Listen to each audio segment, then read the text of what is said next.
Hi friends, నేను చేసేది ఈరోజు చికెన్ చిట్టి ముత్యాల బిర్యానీ అయితే చేసిన ఫ్రెండ్స్. ఫస్ట్గా మసాలాలు అన్నీ పెట్టుకొని నానేక చికెన్ ఒక హాఫ్ అన్ అవర్ పైన, అలాగే 20 నిమిషాలు 40 నిమిషాలు అయితే నానేక.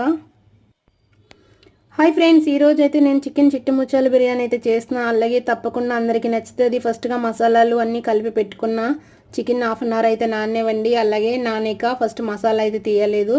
అలాగే బియ్యం 1 అవర్ అయితే నానబెట్టుకోవాలి. అలాగే వేసి చికెన్లో వేసి 40 నిమిషాలు అయితే మినిమం ఫ్రై అవ్వాలి. బియ్యం రైస్ అనేది ఎంత ఎగితే రైస్ అంతా బాగుంటుంది ఫ్రెండ్స్. అలాగే చిట్టి ముత్యాలు చికెన్ బిర్యానీ తప్పకుండా ట్రై చేయండి, మీ అందరికీ నచ్చుతుంది. పక్కన హాట్ వాటర్ పెట్టుకోండి. అలాగే తగినంత ఉప్పు అయితే వేసుకొని, ఇలా వాటర్ అయితే వేసుకొని తప్పకుండా పుదీనా కొత్తిమీర వేసుకోండి. కొంచెం రైస్ ఉడికినాక ఒకసారి కలుపుకొని మళ్ళీ కొంచెం మీ దగ్గర నెయ్యి కానీ నూనె కానీ ఉంటే వేసుకోండి పైన లైట్గా. తప్పకుండా పర్ఫెక్ట్గా వస్తుంది. ఇలా చేసుకోండి అప్పుడప్పుడు.